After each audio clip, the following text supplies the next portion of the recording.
থাকার কথা ফ্ল্যাগবাহী গাড়িতে, জাতীয় সংসদের হুইপ সাহেব তাহলে কেন ভ্যান চালকের সিটে? কৌতূহলটা জাগতেই পারে। রহস্যটা কিছুক্ষণ পরে ভাঙা যাবে। তার আগে এমপি মাশরাফি অটো ভ্যান চালাতে কতটা সিদ্ধহস্ত সেটা দেখে নিন।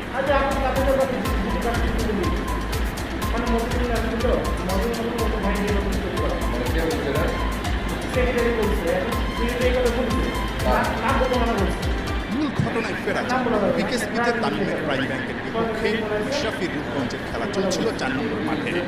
রূপগঞ্জ ব্যাটিংয়ে মাশরাফির কিঞ্চিত এক